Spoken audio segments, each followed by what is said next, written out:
and it was like, oh boy.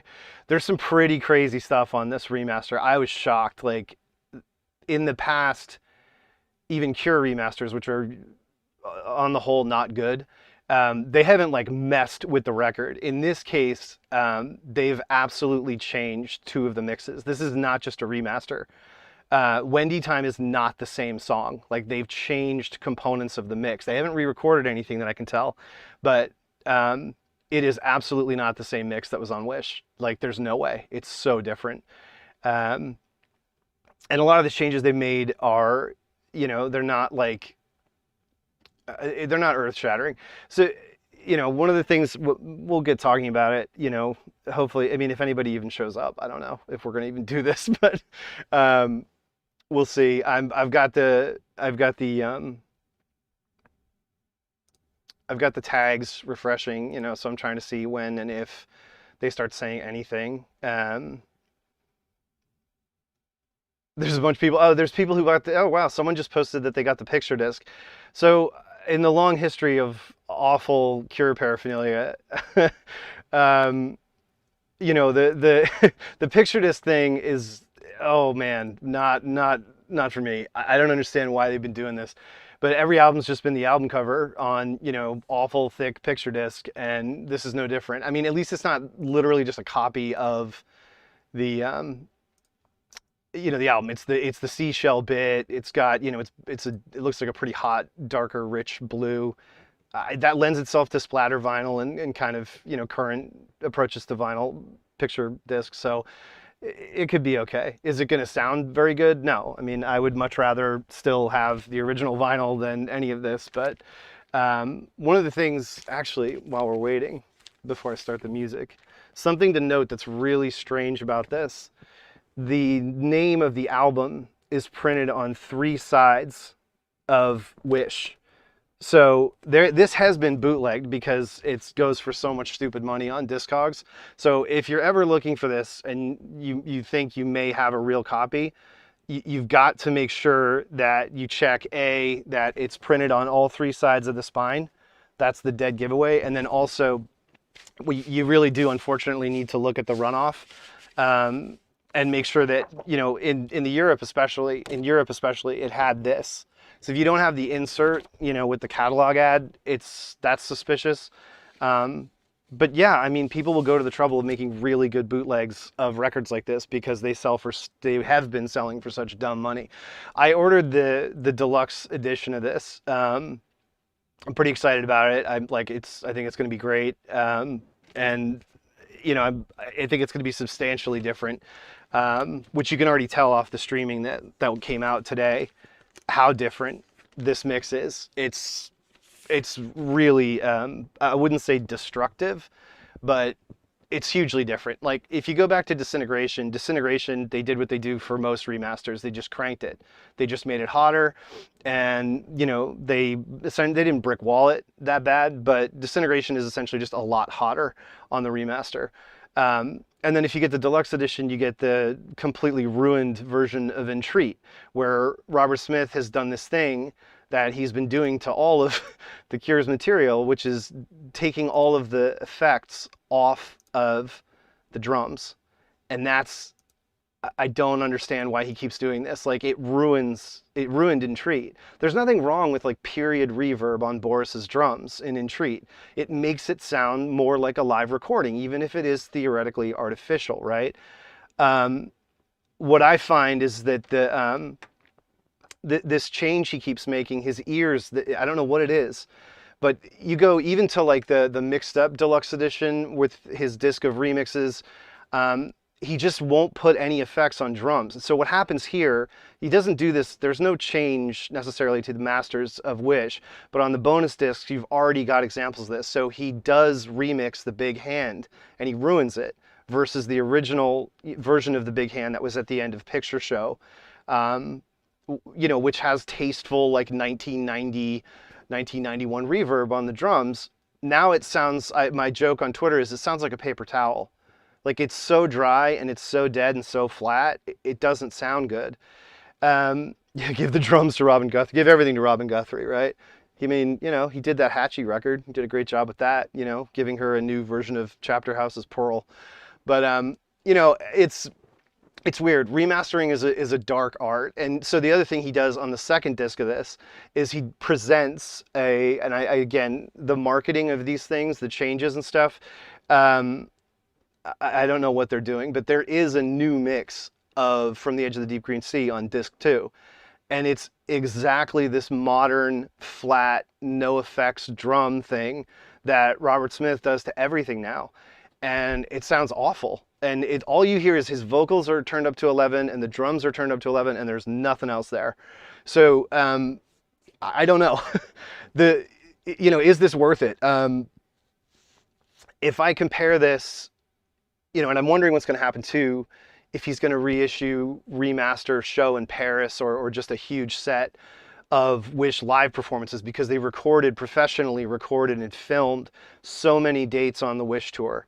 There's an incredible array of live performances there. But the problem is, you know, the mix you're going to get now, based on what Smith and company have been putting out, is going to be totally flat. So how excited can I get about some, you know, 3 CD Wish tour retrospective that combines show, Paris, and like a ton of other great cuts? That was a solid tour. You know, it wasn't as good as the Disintegration tour. That's the Cure's peak. The Prayer tour, right there, one of my prized possessions for sure, that poster. And I just, you know, it's a strange issue with him. This is not the thing. It's starting Alex Espana. It's supposed to start in 5 minutes. I'm watching Twitter for when Robert starts. I'm just refreshing the hashtags and we'll see what we get. But yeah, so the second disc has got an incredible array of rarities, but they've been messed with, right? So Lost Wishes, to get more clarity, whoever mixed this, it says like the Dim D mix or something. And again, this may be theoretically the original mix, but they've used phasing to push the instruments apart and give it more clarity so they can get more treble on some of the tracks. And what happens is it creates a lot of phasing problems. So to me, when I listen to the original Lost Wishes, which you can get on YouTube, and there are plenty of people who've uploaded really good copies. When I listen to the original cassette or the CDRs that went around forever, Lost Wishes doesn't sound very good. It's never been like a polished mix.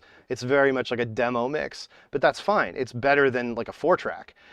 They were always cherished sort of artifacts, but what you get now is this attempt to improve and boost the sound. And what's happened to it is that it sounds like a bad MP3, the 4 classic Lost Wish tracks. So that's sort of frustrating. But there's a lot of really cool stuff on the second disc, particularly the complete 4 set of the initial demos for Wish, which show you how much different this album was going to be. So I have a podcast about this and about all but 4 Cure albums complete that I've been slowly eking out over the last few years. There's a Wish podcast on Spotify that I did under the Shallow Rewards channel. I did it last June or July. And I go into tons and tons of speculative, you know, fan theories and critical, you know, attitudes, and then my own passionate teenage fandom about this album. So, I mean, I don't want to rehash everything that I had to say on that podcast during this, but the 4 tracks that define the argument that I make in that podcast, that Wish is a complete 360 from where it began, are the original recordings of Big Hand, Letter to Elise, Wendy Time, and I forget which other one. But they show you that the record starts as a response to Baggy, essentially, to you know, the Happy Mondays, the Stone Roses, and all that stuff. But then shoegaze blows up right while they start working on that. So the initial presentation of A Letter to Elise, which I love, has this, you know, monster wall of sound shoegaze guitar solo at the end of it. It's almost like End, the last track on this album. I Am Close. Okay, so apparently Robert Smith is 4 minutes away from the from the dressing room. He's tweeted, "I am close." So Ready, 3 seconds ago. I can't believe this. So whether or not it's him, it looks like Robert Smith is about to kick this off on the Wishlit, the listening party hashtag. So I've got it ready to hit play. I hope you all do too if you want to listen along. I'm not going to be playing the audio over the stream, so you can just, you know, take my audio and put it wherever you want in your room or your headphones and make your own little simulation here. I don't know how they signal this. At some point they say go or something, I guess. Um, the last tweet, is he tweeting from his account or the Cure account? He is tweeting from the Cure account. So, okay, great. We'll see what happens. Is anyone even watching this? 30 people. Sure, I'll keep going. This should get a lot of traffic. I mean, Tim does really. Here we go, on my mark. Okay, so Robert Smith says on my mark. I'm getting ready to double click here, and then I'm just going to let it play. I don't know. I mean, I don't believe there's any way to do this except refresh Twitter. So I'm just going to keep refreshing Twitter, and then we'll get it started. And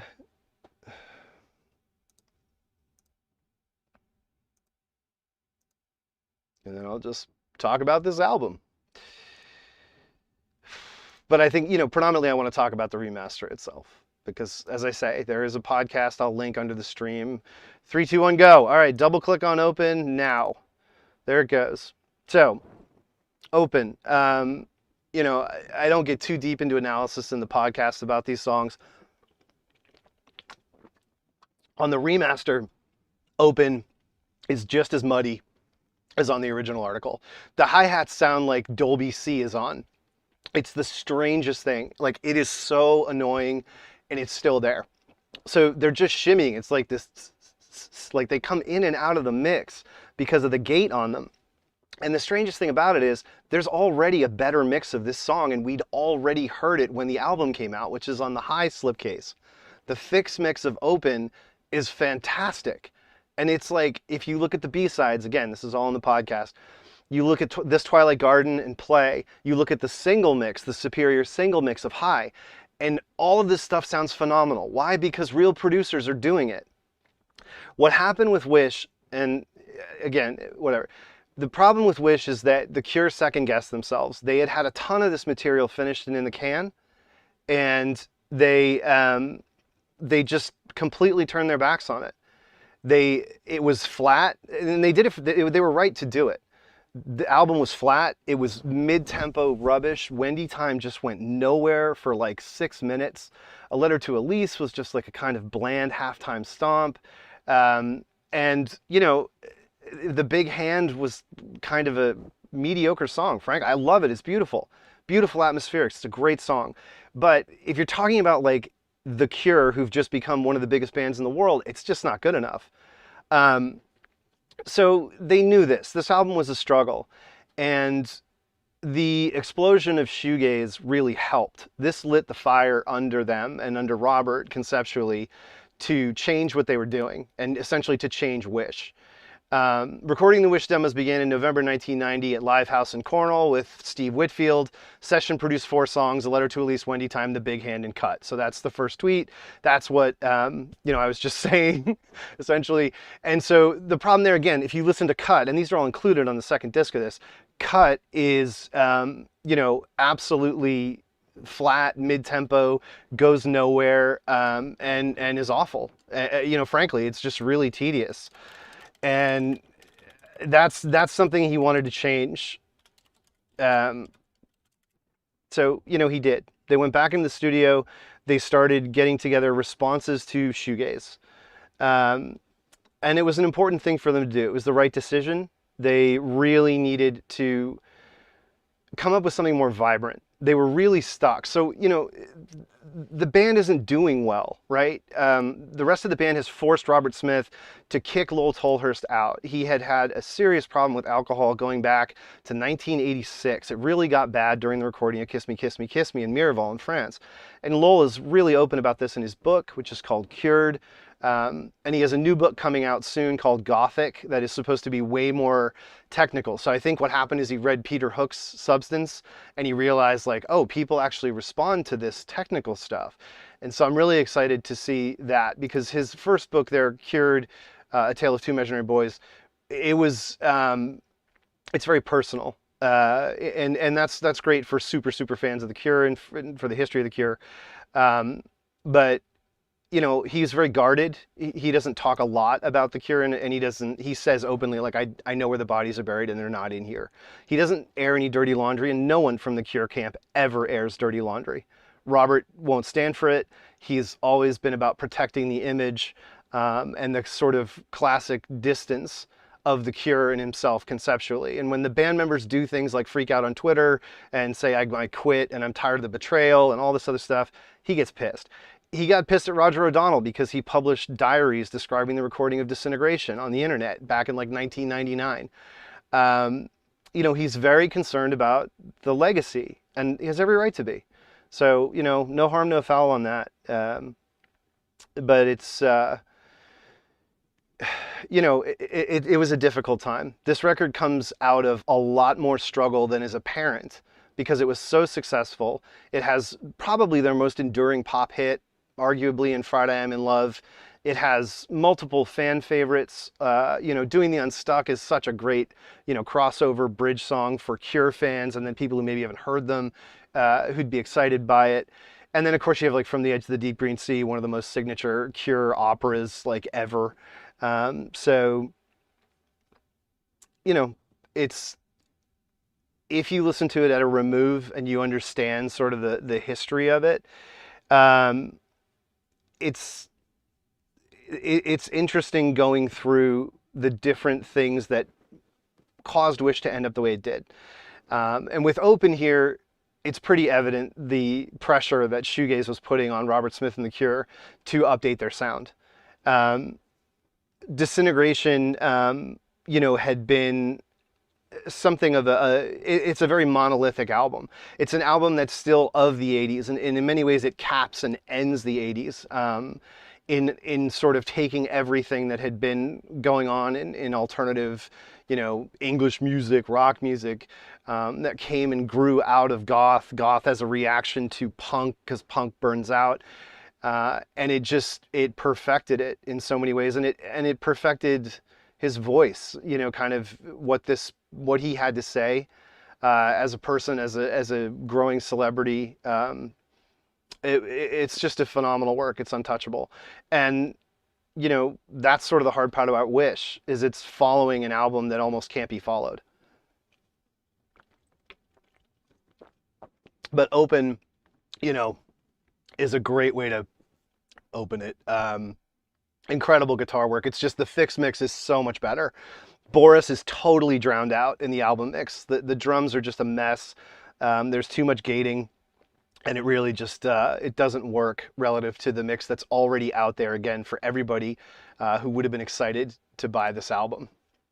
It's a strange thing, and it's followed up, the lyrics are about the deranged perspective, loss of control, and banality of believing oneself to be defined by the role of singer in a famous band. Yep, and it has like one of everyone's favorite lines, "The way the rain comes down hard, that's how I feel inside." As soon as I found the tuning for this, I started writing it quickly and knew it was going to open the album. Most of the rest were band efforts based on the B-sides. Yep, I mean, I say a lot of this in the podcast, and a lot of this is interesting too, because it will confirm or refute some of the suspicions I've had. So now we're into High, and again, the album mix of this is terribly flat compared to the single mix. It doesn't have the synthesizers triggering under, and it's just not as good. But on the remaster, there are significant improvements to High. The kick drum is way too loud. So they've really pushed that up. Excuse me. And, there's things about the album mix of High that are great. It's got more space in it. There's more space for that kind of, almost like rim shot on Boris's drums. There's more space for the bass, but it's not as fluid. It's like everything on Wish. It's very dry, and it's very kind of, it's woolen, it's warm, but it's stiff. It really needs, it just needs more space. It needs more breathing room, more treble to kind of make it alive. And that's what's in the single mix. So, I would, anybody who likes this or whatever, on the third disc is the 12-inch extended remix of the single mix. So it's just sort of like paging through measures of the single mix. But if you go and get the Digipack for High, which is, anywhere, Discogs, anywhere used, it's not hard to find. I think the single mix is also actually on uh, galore. One of the greatest hits packages is probably the single mix, and that's where I go every time for High. But it's a great single. It's the single I prefer. Um, Robert just tweeted, I love the way the bass six sounds on this album. Wish was recorded at the Manor. This is Jane Seymour's mansion. Engineered by Dave Allen, assisted by Steve Whitfield, produced by Dave and me, and mixed by Mark Saunders. And so this is the problem. Dave Allen was the Cure's producer throughout all of their big albums in the 80s. Head on the top through Disintegration is all Dave Allen, or Dave Allen with the band and mostly Robert's input. But Robert doesn't like put his foot down and start affecting the mix of their records until Wish. He basically says he thinks that Dave Allen's mix is too, dated 90s, reverby, whatever. And so they give it to Mark Saunders, and Mark Saunders just basically, brick walls everything. I mean, he doesn't actually brick wall it. This has still got a ton of headroom. It's still mixed very quietly. Because the loudness war doesn't start really until Oasis. But Dave Allen would never put a guitar anywhere near as loud in the mix as Mark Saunders did on Wish. It sounds like a different band, because the person who's been kind of structuring and creating the sonic markers all along for the last 6 years of this band is no longer in the picture. So we're into Apart. This song is way too long. So Apart's almost 7 minutes long, and it's beautiful. It's sonically beautiful. The lyrics are also great. His delivery is starting to get a little bit too sort of aching. I don't know how else to say that. I do say in the podcast, Wish is the album where Robert Smith becomes his own context, his own subject. This is the album where he starts singing about how hard it is to be a famous rock star. And everybody was okay with it because The Cure had blown up. Like, they weren't a secret anymore at all. They were playing 50,000 seat arenas sold out across America in 1989. Like, it was silly how crazy big they got during Disintegration with Love Song, and with just kind of like The Cure, had become a bigger zeitgeist kind of band for alienated youth, and there were more and more of them. And it's the whole, like, I refer to this as the pre-Nirvana utopia.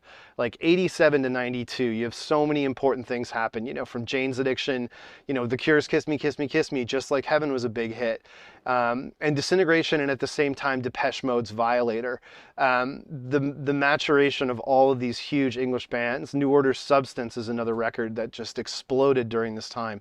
True Faith, Technique kind of didn't really hit very well in America. It was too much of a classically Balearic dance record, to really break and do much on American radio, which is still so conservative and boring. But anyway, it's a period that was ending, and Nirvana was the exclamation point, or whatever analogy you want, that ended it. But there was lots of great stuff going on, and it was stuff that wasn't packaged and translated by the media. It didn't get the attention that you would need to feel less afraid of embracing that band or that music. Like, you didn't have to worry about listening to Nirvana. Listening to Nirvana was cool relatively quickly, like within a few months.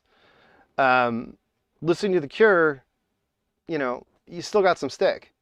You were signing up for a little bit of an outcast scenario, right up until this album. I mean, this album is when The Cure's normal. This album is when Violent Femmes fans, college rock, REM people, they're all buying Wish. I mean, Wish goes platinum, double platinum in America really quickly. And I wonder what those people would have thought of Apart. Like this really spectral, ghastly 6.5 minute dirge. Incredible guitar work in this. The guitar solo is just so beautiful. Beautifully written, beautifully played, and as Robert says, it's the bass six. That's the key to so much of this. And yeah, he's saying, strange. Royal Robert's probably in his cups after a long set. So anyway, he always says all this obtuse, melodramatic stuff on Twitter. He just said, a very sad song, this, hard to listen to. I don't know if it's hard to listen to, like versus, faith or pornography, but it is a beautiful song. I mean, this, To Wish Impossible Things, this is the dark, kind of somnolent, psychedelic thing that they had going here for this album in particular. And it really works. It's just that they second guessed this record big time. They hugely second guessed themselves, and they ran back and they re-recorded a whole bunch of stuff, and you can hear it. The Apart and High and a bunch of these songs come from one particular session, but when we get to From the Edge of the Deep Green Sea, From the Edge of the Deep Green Sea, Cut, and Doing the Unstuck, I believe, are all from a different session, and they don't even sound the same. So it's a really strange thing that this, the remaster just makes this more dramatic. I tweeted this out earlier today. The remaster makes it more explicit and more dramatic that this album is a compilation of different sessions and really different mixes. Like the clarity of the drums right here on Apart it was already incredible and so rich, but it's exaggerated by the remastering to the point where when you get to From the Edge of the Deep Green Sea, it's all so like flattened and washed down that it doesn't really sound like it's the same album. The frequency responses are all over the place. There's so much wash in Cut and in From the Edge of the Deep Green Sea and Doing the Unstuck, and Cut. I said Cut, sorry. And this makes it a very strange experience, even stranger than the album already was. It exacerbates and underscores a strange thing about this record, and I don't think the album benefits for it necessarily. But the memories I get from this album are so strange, man. I mean, this was the first Cure record I was waiting for, like camped out waiting for. I first heard the Disintegration, while it was out. Like when Fascination Street was the lead single, I heard that. I saw it on MTV probably, and I got the single. And like that was the start of my journey with The Cure in late 1988 or something. I don't remember. And then I was just like, oh, this is going to be my thing. And like I went all in and I got all the records, and there's such a back catalog, like there's like 8 records at that point to go back and learn about. And there's the book 10 Imaginary Years that came out in '86 that tells the first 10 years of the band, and there's all this mythology, and his look and all this stuff. And so Wish is the album that I got to fully experience 360 in real time, anticipation, everything, and going to see him live multiple times. So this is the centerpiece of the record. It's the Cure fans' Cure song on Wish. ABC in concert, they showed clips from, that was not from the show, that was from another show. So that's a funny thing about this, and From the Edge of the Deep Green Sea is a good song to talk about it. The Cure recorded, I don't remember how many dates on the show tour, knowing that they knew they were going to break up.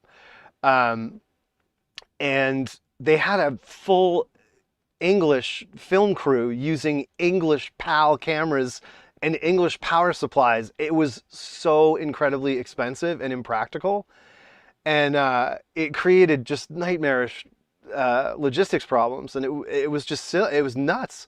But show, nothing else looks like show because of it. It's a really strange document that I have on Laserdisc. I have all the Cure's Laserdiscs. So there's show. This is from the tour in support of Wish, and this is the Laserdisc of that. Also, before Wish came out was a very important release called Play Out. So when I talk about those 4 tracks that they recorded before Wish, you hear all of that here on Play Out. You can get this on VHS. I don't know if they did a DVD, but there's bootleg DVDs of this Laserdisc on eBay, get them. If you can afford like the 30 or 40 bucks or whatever, there's someone selling DVDs ripped from this that have been upgraded through a wedge box. They're really good. And there's tons of stuff on here that's not on that VHS, like the Jonathan Ross show performances, all that stuff.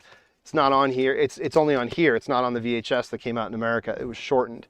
So look for that. It's really good. And I've got it. And you know, if there's a place that we're intersecting online, I can rip it for you. But yeah, I even have the trophy, the Laserdisc of In Orange. This is the one. Like, this is the best performance of the band's career. But we're here to talk about Wish. So they went on this enormous tour, and there were tons of professionally recorded dates on this tour. There is so much material, soundboard, professionally mixed material out there from this tour. It's crazy. The problem is Smith was a fucking mess on this tour. Like, he was in really bad shape. Again, I'll try and leave those kind of sentiments to the podcast I already recorded. And you can go get that on Spotify. As I said, I'll repeat that because it looks like a lot of, well, not a lot, but you know, some people have joined and hadn't heard that. So again, Shallow Rewards on Spotify. I had done podcasts over the years about Cure albums, and this one in particular. You know, I have some pretty contrary opinions about what was really going on with the band at this time. It was not a good time. And when I saw them, Smith was really fucked up. Like, he was shit-faced. It got worse in the late 90s, but, you know, the Billy Corgan story, the famous Billy Corgan story, that happened on the Wish tour. It was weird. He was just in a really bad headspace. There's a bunch of interviews, too, where you can see that he's clearly, like, hugely hungover from the night before or, like, zooted, and he's a dick. Like, there's an interview where he shits on Tim Pope, and he's just like, the High video sucks. It's the worst thing he's ever done. It's not fun. Like, he just does some really weird stuff.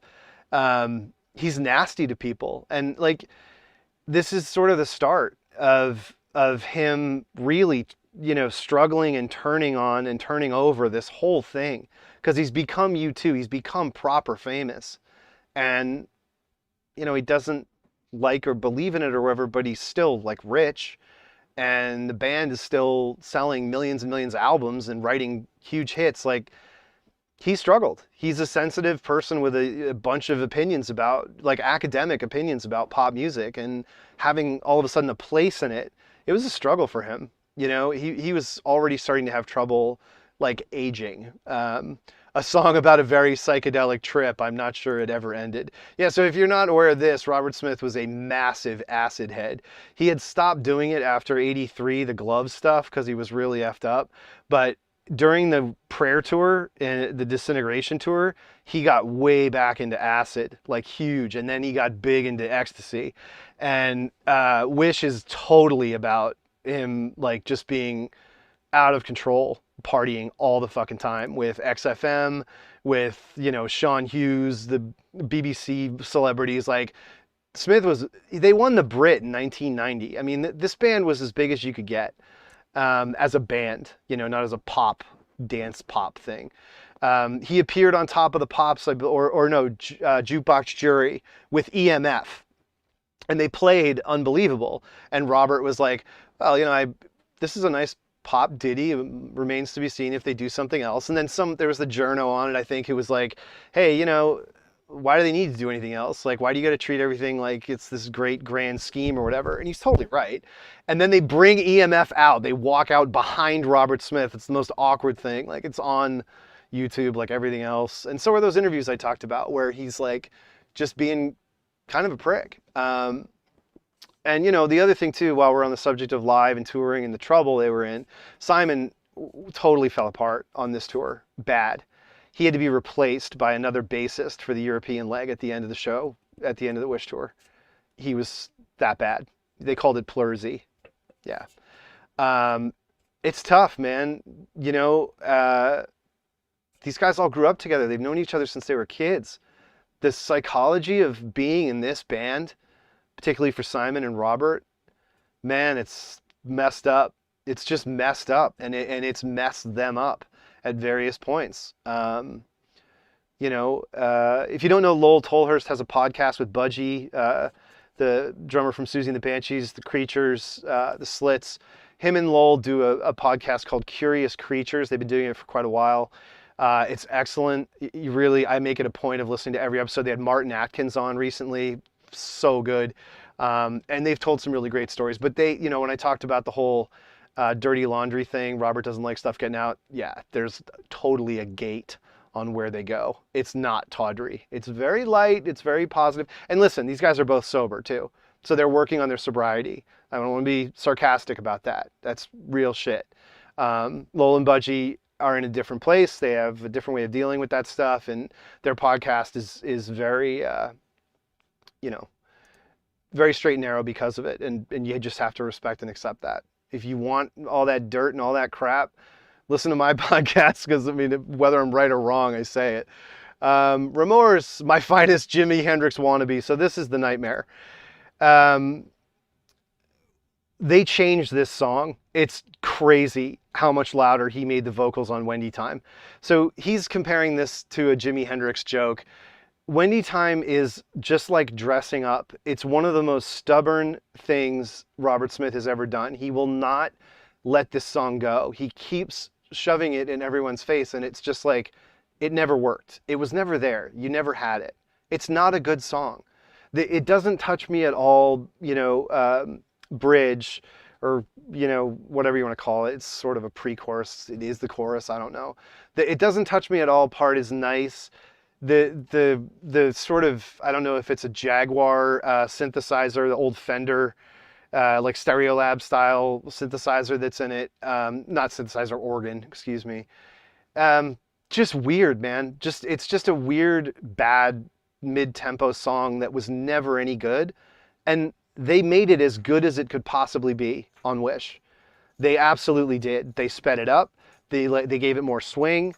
They went all in on the wah and all the other junk they used to kitchen sink this thing and try and make a song out of it. But it's a honking mess. It's 5 minutes and 15 seconds long.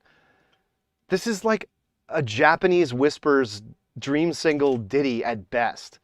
Like, this should not be this long. It's pretty crazy. You'd be lucky to get 3:10 out of this. I don't understand it. Yes, are the people who love it. It's their kinky afro. You're not kidding, Connor. That's straight up a good way to put it. This is a really awkward attempt at a Go Mad single. And to this point, The Cure have done tons of that as throwaways. Mr. Pink Eyes, the B-sides all around, The Love Cats and Speak My Language and whatever, like drunken studio jokes. That's all fine. But in this case, he's trying to make a central, real song out of, it's also the persona, the way he even sings it.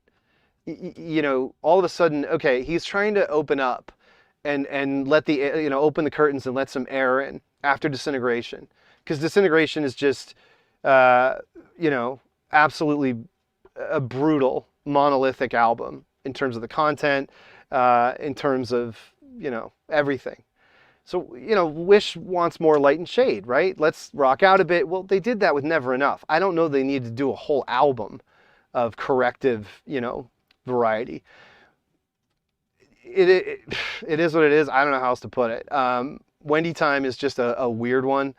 And all I can say is this remaster makes it about as good as I could imagine it ever being.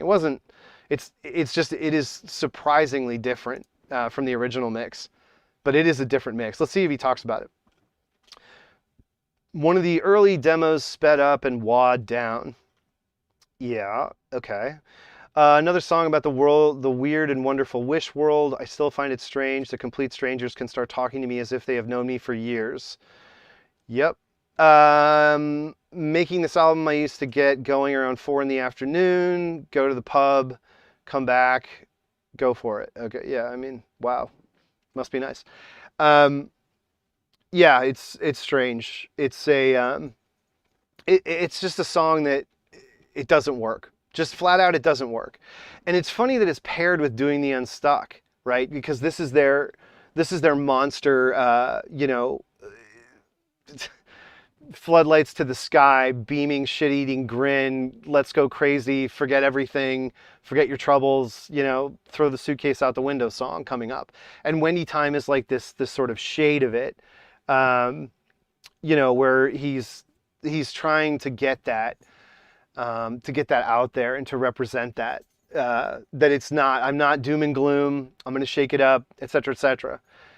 Fans don't need that because we've gone back and we know the Love Cats and we know, Why Can't I Be You and all that, the crazy singles and Hot, Hot, Hot that the Cure have done over the years. But new fans who came to them because of Love Song, let's say, and had barely heard any other material, Wendy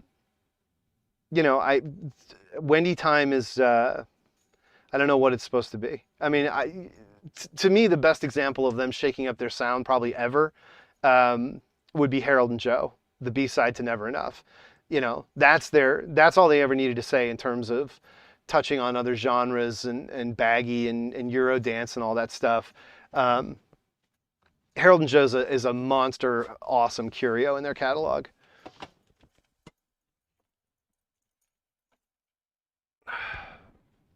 My dog made it down here. So Doing the Unstuck, infamous, hyper pop, hyper Cure song. This is really going for it. He's going for it big on this one, and it's great. Too long.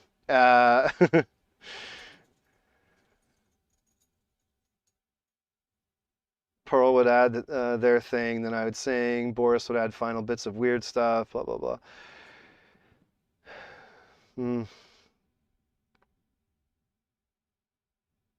Strange. So far, Robert hasn't really said much. He put together a weird series of tweets where he's basically saying he and Simon and Perry really made the record, and like Boris and Pearl would take off. Okay. I guess that's a weird comment to put out there, but all right. Emulator sample. Yeah, that's right. So this one samples the Emu 2, the Emulator 2. This is just about the most carefree, abandoned, and happy we ever got. I'd agree. The charge into the guitar solo in the center bit of this song is just fantastic. This is, to me, Doing the Unstuck, despite the fact that it's a little bit dippy. The whole thing of it's supposed to have the word fuck in it, and then it's like wink wink doesn't. I always thought that was just so cheesy and such a tawdry academic pop song move. I don't know. But there's no question, like, he's occupying this really hysterically upbeat headspace, and it really works. It's transportive. It's legitimately powerful, this song, and they really cranked it up. It is so fast. It's like shockingly fast, I would say. If you compare the 16th speed songs on this record, Cut and Doing the Unstuck, compare this to like any band you've heard recently that is theoretically a proper rock band or seen live. Like, this song is out of fucking control. It's totally off the rails tempo-wise. It is so fast. And it's tight as hell. And yeah, it really works. I mean, if I'm in the right mood, this song is perfect. And like I said, the sonics that we're getting into here as we get into the third quarter, back half of the song, are just so powerful. They really are about the best, honestly, that they ever got. It's like, to me, it's Fascination Street. This one, in terms of overload songs with like 50 tracks of guitar and 50 different little licks. Doing the Unstuck is one of the best. It's just that this whole intentional aspect of wanting to go upbeat, particularly when you've just come out of Wendy Time, which is this awkward attempt at mannered kind of pseudo sexy, swagger, I don't know what, and you're about to go into Friday I'm in Love, the most pure pop song Smith really ever writes. this central part of the album is, uh, it kind of stands on its own as the upbeat core of the record. Because then you come out of Friday I'm in Love and you go into Trust, which I have very strong opinions about as well. Um, but it's an album that just is not nearly as cohesive when you spend time with it and really live with it. It stands out so much that this record doesn't hold together at all. It really sounds like a whole bunch of different sessions. Um, I haven't been refreshing. Oh, everybody who's got their Cure vinyl is just totally flexing all over Twitter. Oh, here's my Friday I'm in Love 12-inch. Here's my this. Yeah, yeah, yeah. I Wanted Doing the Unstuck is the third single from the album, but was ignored by the powers that be. I don't believe that. That's absolutely ridiculous that Smith is saying that. This is the only other single on the album. It was prepped for a single, but they ended up not investing in it, and so they put it out from show live. This album came out at a weird time because grunge blew up, and I talk about this too in the podcast about it. So despite the success, like High did okay, it didn't do great, and this album wasn't cheap for the label. If it wasn't for Friday I'm in Love, this album would have been a disaster for The Cure and for Elektra and Polydor. There's no singles on this apart from Friday I'm in Love, Doing the Unstuck, and High. I mean, you've got to rely on the audience that bought all those copies of Disintegration, essentially, without Friday I'm in Love, Doing the Unstuck, and High. And again, High is like a New Order song.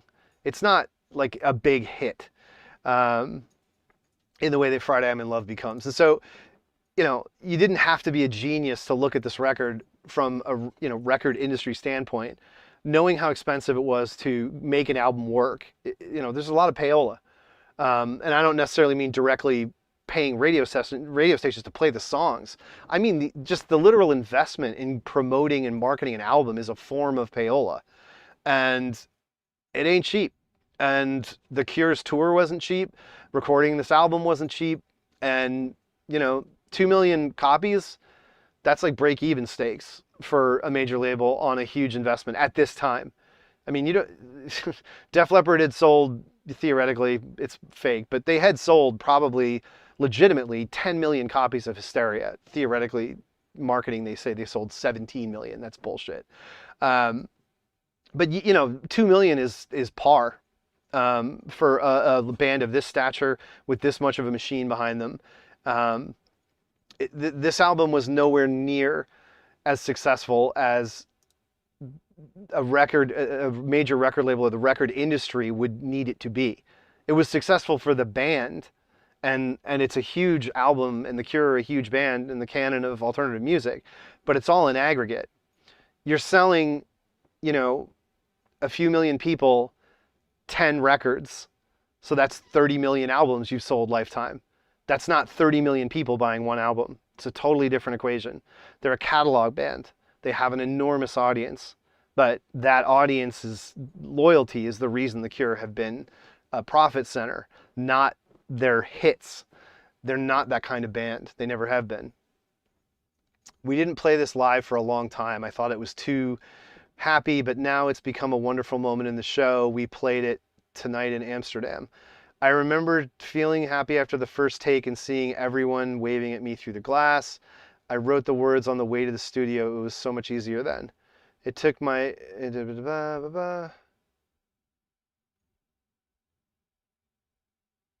So that's weird. He doesn't go into the riff thing. Interesting. So the riff from this, Robert was convinced he had stolen from somewhere because it's literally just plucking a D chord up and down. That's it. It's just a D chord. And he was like, this can't be. I didn't write this. This has to be from something. He was calling people, freaking out, like, where is this from? He didn't tell that story. He's told it before. It's out there, whatever. And I talk about it in the podcast. But Trust. So that, yeah, this song, this is the one that was like, when this album came out, I was like, this song sucks. This is The Cure writing a wedding ballad. I'm not having this. Like, as a Cure fan, this sucks. I'm not happy about this. Now, this puts me in a minority, right? Because vast majority of Cure fans probably played this at their wedding and think it's the most beautiful thing ever, and it's so heartbreaking, etc., etc. I'm like, no, come on. The Same Deep Water as You is the Cure heartbreak. You know, even Pictures of You, um, and Trust to me is a step way too far. It's just so maudlin. It's so obvious. You know, the lyrics are so drawn out and basic, and it points the way toward the train wreck that is Wild Mood Swings in terms of him losing it as a songwriter and a lyricist. Um, I mean, Wild Mood Swings is one of the most embarrassing things I've ever heard, and I'm like an insane Cure fan with everything they've ever done. Like, I'm also a music critic and have been for my whole adult life, and have 6,000 CDs and albums and everything down here from you name it. But The Cure is still one of the most compelling stories, even as a critic, in the history of pop music. Um, so I have this bizarre down the middle of having been a teenage fan. Like, I was in a Cure cover band. My band's high school Battle of the Bands performance is on YouTube. It's on this channel, actually. That is some funny stuff if you want a good laugh after this. But, as I grew older, I and became more critically minded in my approach to pop music, and more of a kind of syncret, like wanting to hear everything, and, studying music as well as enjoying it. Um, The Cure is one of those bands that defies, like, um, time and place, like, versus like Echo and the Bunnymen didn't make it into the 90s. They were definitively a reunion band when they came back around. Um, the Cure's a band that could have stopped in the 80s. They made it about 3 years into the 90s successfully. Wish was their biggest present tense album ever. The Burn on the Crow soundtrack was enormous. Um, and right up until 93, they were still in the public consciousness with that reputation, with the same reputation they'd earned and built throughout the 80s. It just died on its ass with Wild Mood Swings. Depeche Mode made it for sure, yep. But Depeche Mode is a rinse and repeat band. They do the same thing every time out. They just update it. It's Dave Gahan is this sexy, baritone, awesome singer. Depeche Mode, like, Violators is important as Disintegration. And then they had a big hit with I Feel You. And they kept updating their sound, and they were great at it. And they're so twinned with The Cure, with the Beaumonts and everything. Like, it's ridiculous how much they're the same.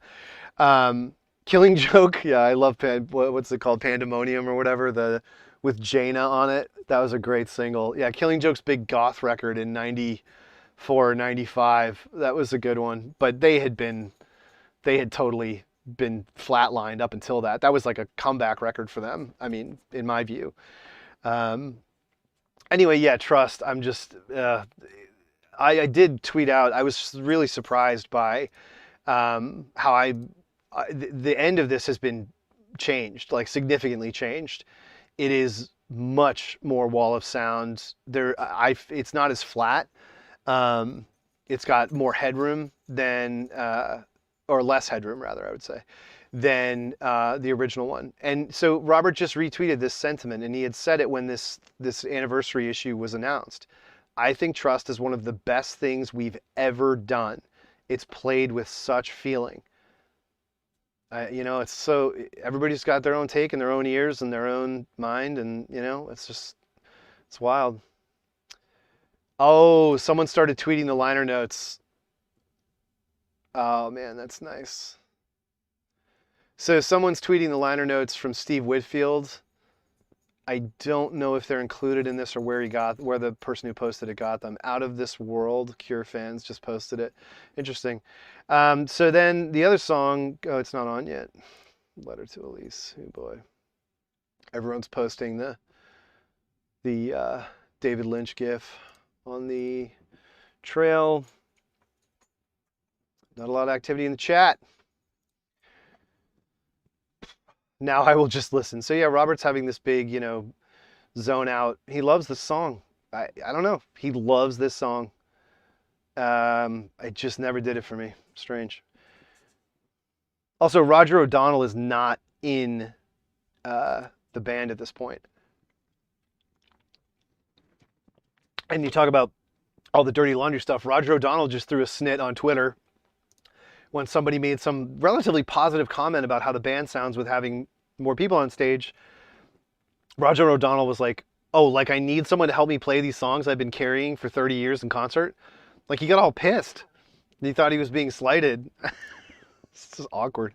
Letter to Elise, another one they ruined. So the original demo of this, I say this in the podcast, there's a version, one of the prep shows right before they went into the studio for Wish was at the Town and Country Club. And that was bootlegged really widely. And on the Town and Country Club boot, there's this great version where Pearl, who was then Pearl, plays a kind of a distorted guitar line and a bend over it. And it's so much better than the tinky tonk, toy piano crap. Twitter was a mistake. Yeah, Twitter is a mistake. And so this version is the result of, like I was saying earlier, Wish is a reaction to the arrival of shoegaze. It's sort of, they've already been through a response to baggy and to dance pop. And that response, they've made songs that sort of touch on baggy and on dance pop. But now that's like over and the UK press is shitting on it. And shoegaze is the new thing. So there's that. And then there's the outsized success of MTV Unplugged and this notion of acoustic, like, authenticity. Acoustic guitars and acoustic non-electric performances are suddenly authentic. It is really weird. It peaks with Nirvana's MTV Unplugged in, a couple years after this. But The Cure do one of the landmark MTV Unplugged sessions, and it's out there on YouTube and everywhere, and you can download like a high-res version from the Internet Archive even. It's so good. I mean, I bought a brand new VHS tape to make sure when I taped it, it was a virgin VHS tape, and I put it in a hard shell case so I would never lose it. And I still have it. I can't believe it. I just looked over. I forgot. This is it. So I got a hard shell newsroom VHS tape from the high school, and I put the unplugged tape in this so it could never get damaged. Oh man, ridiculous. That was a world. And yeah, Unplugged was amazing. And so Perry is Beaumont. He loved the acoustic thing and he thought it was the way forward for The Cure. He was still on about it when they did Wild Mood Swings. But on Wish, in addition to the shoegaze stuff like Open, From the Edge of the Deep Green Sea, and these are all the shoegaze response songs, because The Cure made shoegaze. Like all those bands were Cure fans, like Ride, all those shoegaze bands were like huge Cure fans as kids in the 80s. That like is ridiculous. And it was embarrassing for Ride because like they were getting called The Cure's little brothers and shit. And so they turned down the chance to open for The Cure on the Wish tour because they didn't want to be considered The Cure's baby brothers. Like what a fucking disastrously stupid move that was. Instead they went out did their own tour with Pale Saints. They did a college club tour in America. I saw them with Pale Saints opening instead of opening for the fucking Cure. Way to go, guys. And then they fell into that whole same thing every other Creation band did, where they're like, oh, the Black Crowes are the saviors of rock and roll, and we need to get into Southern rock. It's so authentic and real. Like, we got to play blues scales, man. Wow. Man, Ride shit the bed so bad. And they're open about it. Like, I'm not shitting on them. They laugh now. There's so much distance. Andy Bell was in Oasis. They've done everything and reunited 8 times. I love Ride. I have every stupid thing. The dumb anniversary awful reissue that's already falling apart. This piece of crap. It's so dumb. Sire did this with Ryko and it's like falling apart. The anniversary edition of Nowhere featuring the ungodly remix of Vapor Trail by Robert Smith, where again takes all the effects off the drums and puts this 3-second delay on the vocals perpetually throughout the whole song. You got to go listen to it. You can't believe how bad it is. But anyway, A Letter to Elise, the best version so far, the best version of it really out there is on this. It's the original 1990 recording with the big wall of sound shoegaze guitar attack at the end. That is really good. Um, okay, cut. So this song, this is literally like shreds. This is the Cure shredding.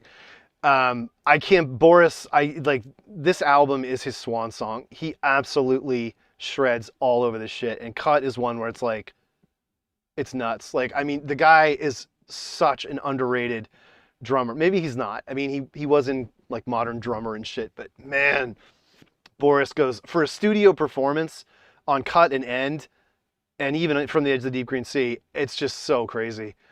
Um, for a number of reasons, Letter to Elise never established itself in the Cure live repertoire. Well, because it's not good, and it's an awkward time signature, or it's an awkward tempo, especially for Jason Cooper.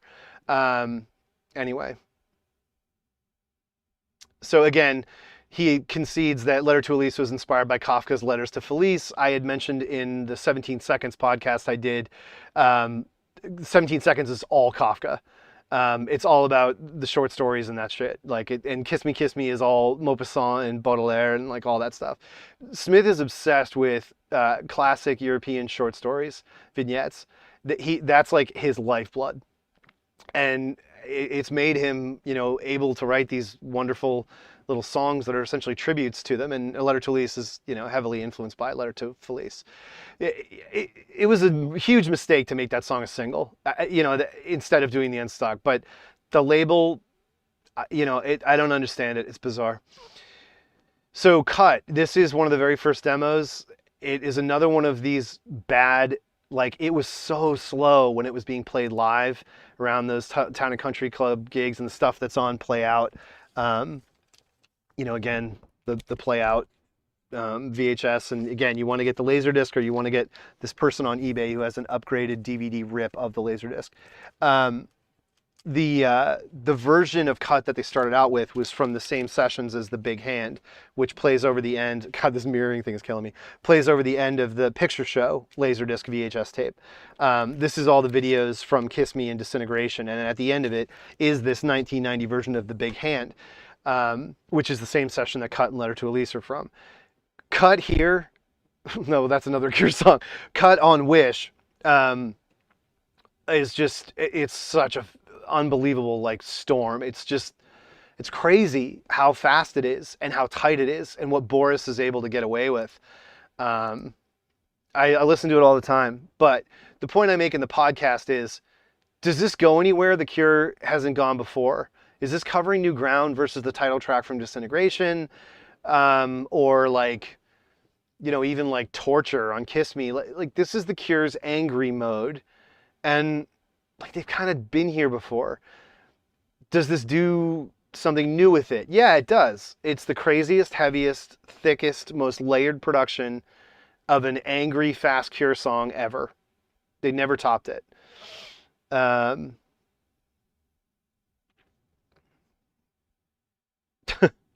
Oh, sweet. And so, you know, it's it's great. It's a killer rock song. It's a killer shredding song. But it's too long. All the songs on this album were too long, and it was really a struggle. A lot of these songs were around for years, you know, almost 2 full years. Some of these, Wendy Time, Letter to Elise, Cut, they'd been around for so long, and you know the stuff that he really, you know, quote, writes for it, you know, changes it. It's like he couldn't find the inspiration for a long time, and then he found it, and they were already in the middle of working on the album, and so he went back and you know, redressed that, taking the newfound inspiration and applying it by whipping out literally superior songs in no time at all. Because it's not about how much time and songcraft and whatever. It's the inspiration, and you hear it on this record. The songs where they're not fighting with it, and they haven't been fighting with it to get it right for a long time, they're the best songs on the record because they just roll off. Friday I'm in Love is probably the best song on the record. Like the ditty, because it all comes together and they're all excited about it. And I've said this before in relation to a million bands. It's like, if you don't get the song to tape while it's still new to you, if you've been playing it for too long, if you've been playing it live and people already know about it, then you go in the studio, it's going to suck. Even if it's the best song you've ever written, you have to get it while it's new and while you still believe in it and while it's still fresh for you and exciting for you. And you can't predict that. So the main thing I would say about Cut is that despite the fact that they fought with this song for over a year to make it any good, they did. This is the best that this song could have ever sounded. They got the right tempo. His vocal performance is through the roof. I mean, he is blasting on this shit. And it fills out almost 6 minutes. It could have been shorter, but they get it done. But I think they vamped a little bit. So this was interesting too. So To Wish Impossible Things, one of my favorite songs on the record, gorgeous ambient sort of piece, very somnolent, all those words. But it shouldn't be on the album, and neither should Wendy Time. Wish should be 10 songs. It should not be this long. It's not a strong enough record, and there's too much, there's too many different ideas that don't flow. To Wish Impossible Things doesn't work on this album. This is a perfect B-side for this album. It calls back nicely to Kiss Me, Kiss Me, Kiss Me. It's one of my favorite things. It's one of my favorite sets of lyrics Robert Smith has ever written. It's so simple and in an authentic and honest and beautiful way. And the riff and the space and the production and all these choices, they're just note perfect, but it does not belong on this album. It just reinforces the fact that Wish is cobbled together from a bunch of different sessions and a bunch of different ideas that go back over the space of 18 months, and it just doesn't all work. Yeah, wah-wah is a strange thing. For the Cure to be using, I guess. You got to remember though, if you haven't heard it, I mean, The Kiss is one of my favorite Cure songs ever on Kiss Me, and it's all wah. But I don't think it's actually real wah. I think it's the Boss T-wah, the pedal wah. I'm not positive, but I'm pretty sure. Yeah, no, and Jake, I say that in the podcast. I think my suspicion was that when you listen to these demos on the second disc of this, I think it supports my contention, which is that as Robert started to listen to what they were putting together, he thought it sounded too much like Kiss Me, Kiss Me, Kiss Me, and it was too regressive. It's too psychedelic. But the thing is, the fans, the kids like me, we all heard that shit. We heard this Twilight Garden, we heard Play, and even the single mix of High, and you'd been hearing Wendy Time and Letter to Elise live and on Play Out. And all this together, almost the whole album was out there. And it all sounded like this twinkly, goth, psychedelic Kiss Me thing, just with a little more punch and authority. And then you get the album and it's like muddy shoegaze and a couple of pop ditties. And it's so evident that he second guessed this album. Robert Smith second guessed Wish while recording it. And even the band potentially.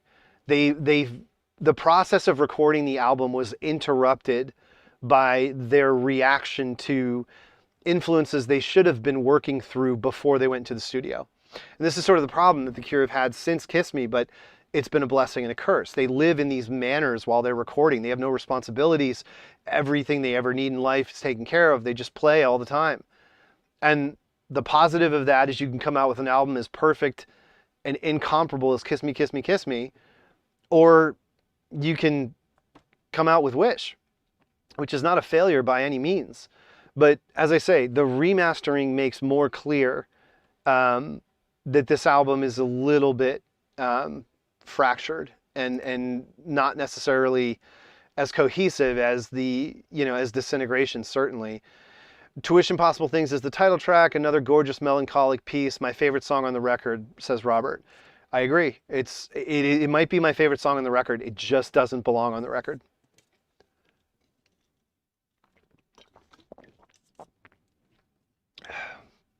God, I used to love this song. Talk about a repeat offender on mixtapes for a girlfriend. Oh yeah. Oh, great. Now there's all the people in the TL posting, do you remember when pictures of them with Robert Smith backstage? Like, yeah, he totally remembers. He never forgot you. Um, Feels like a breakup record. Was I bummed out when it came out? I was only bummed out on Trust and Wendy Time when it came out. But I was hardcore bummed out on those. And I thought Letter to Elise sounded stupid and like studio too, it was too polished. I didn't like I didn't like the fact that you could tell that the unplugged version of Letter to Elise completely changed the way they were going to do Letter to Elise and turned it into this. The initial version, where the kind of xylophone toy piano thing is beaten down, and like I've said already at the beginning here, this big shoegaze guitar solo comes in at the end. That's, to me, that's what the song should have been. It wasn't slick enough. So here's End. This is, to me, this is, it's way up there. I mean, it's one of my favorite Cure songs of all time.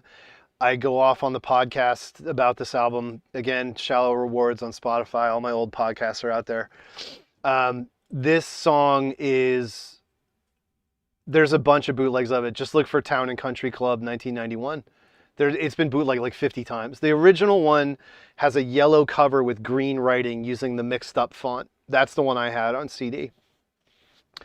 Yeah, End is this, I mean, when you talk about the metatextual aspect of being a rock star, nobody ever wrote a better last chapter ever than Robert Smith did with this song. He should have stopped the Cure for like the rest of the 90s. And if he had, imagine if this is the last thing the Cure does until Blood Flowers. Like, people would have freaked out. They would have sold out 30, 50,000 seat arenas. But he blew it by all the crap he did in between this and Blood Flowers. And that's why Blood Flowers is only like okay, because there's all the 5 years of dog shit before it that we had to sit through. And the tours were so awful and embarrassing. And so because of that, that screws up the Blood Flowers tour, and it has to be in smaller venues, and when it should have been in big venues. Anyway, it's this is where Boris Williams gets to go off. And he gets to answer for shoegaze and respond to shoegaze. And I mean, as a drummer, like having played since I was 14, it's just so awesome, like hearing him really unlocked and unchained. Because the Cure is, being the drummer in the Cure is a very specific job. And again, this is stuff I get into in the podcast. You don't do fills. And this is why Wild Mood Swings is one of the many reasons it's so bad, is you have other drummers doing like just throwaway fills. Like, what? That's not the Cure. You listen to any Cure song ever, it's a pattern. It's very specific. The fills are like part of the song, the same way a guitar riff is part of the song. Listen to Push, listen to, Kiss Me, Kiss Me, Kiss Me is the definition of this. If Only Tonight We Could Sleep, The Snake Pit. These are songs built around drum patterns, almost in the way that, Steve Morris approached it in Joy Division and New Order. And this is where there's a break with that for the first time. Even though I'm sure it's on a click or whatever, because it's a studio recording, Boris goes all over the place on this. And it's a dirge, and the Cure have always done dirges. And yeah, Lowell's triplet fills were great. I mean, that's what he could do at that time, like Plastic Passion, and his waterfall, dun dun dun dun dun dun dun, on all the forest and jumping someone else's train and shit, and Grinding Halt. Lowell did great. He did as best as he could do, and he came up with original patterns too, and it informed the way the Cure's sound developed. There's a little bit of a difference with Andy Anderson on the top, but not much. It's still, lockdown, pattern-based drumming. And it's a hallmark of the Cure that's not necessarily understood. But this is the break with it. And this is Smith answering for his fame, for, for every expectation that's been cast upon him, for what's happened to him in his personal life and his social life upon becoming a celebrity of this magnitude, particularly in England. it's also him answering for shoegaze, right? Because this song is like the big shoegaze drone with the crazy shoegaze drumming all over it. And that's, it's so unlike anything else in their catalog. And there's the ironic, sarcastic do-do-do-do-do's. Putting a pin, burying himself essentially, burying the Cure contextually.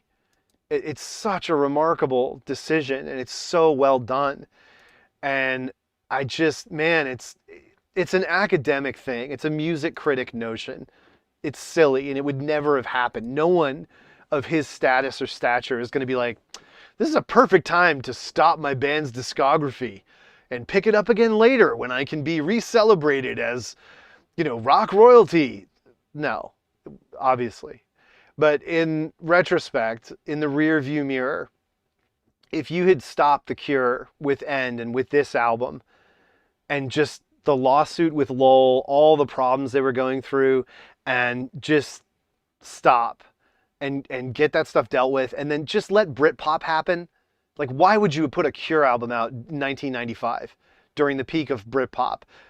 Different class, Parklife, like, what, the absolute wrong time for Robert Smith to try and contend with pop music. He had been displaced. Everything he stood for, everything he influenced, everything The Cure had contributed to and accomplished was temporarily irrelevant because of the nationalistic all-mod cons bullshit of Britpop, which I also love, but you got to compartmentalize these things. The Cure didn't work anymore. After Nirvana and after Britpop, they didn't make sense. They're not going to realize that. They're not music critics and academics, and why would they ever, take an opinion or a position that they weren't allowed to or appropriate for a particular time? But when you compound it with how bad Wild Mood Swings was, somebody should have. He was too famous and too powerful. No, he wasn't going to listen to anybody. But like, somebody should have. It would have been great if somebody had been able to get through to him and be like, "This isn't your time. Like, you need to go away for a while. That's what the big boys do. You just step back. This isn't a good time for The Cure to be out there." And like, it would have made everything so different. Man, the whole 2000s would have been so different. And like, The Cure fixed everything once they got Reeves Gabrels in 2012. Now they're like a solid, every time out you're getting your money's worth live draw. But the 2000s was a nightmare. It was all bad. And I mean, that's the podcast I haven't been able to do to kind of tie off this thing so I can go back to the three I never did, which is Head on the Door, Kiss Me, and Disintegration. At some point I will. I haven't been able to find a thread that's interesting to listen to. But so this is the Big Hand demo. And again, listen to how bad the snare is. If you're streaming this on Spotify, you should be already in the Big Hand. I can't believe how bad the snare sounds. Like, the original mix of this, I tweeted it out, it's on YouTube, from Picture Show. It was like I burned that tape down. Like, this tape is damaged. Where is it? This tape is damaged from me rewinding the Big Hand. And look where it is. It's at the end of the tape. Because that was all I ever really wanted it for, was to listen to the Big Hand on it. And it's got lots of period appropriate 1990 reverb on the drums. Robert Smith has got this thing in his head now. He cannot stand effects on drums, and they sound so bad. The classic example, and I said it already, but for anybody who's just joined, because we're up a bit, is what he did to Entreat, the live album from 1990.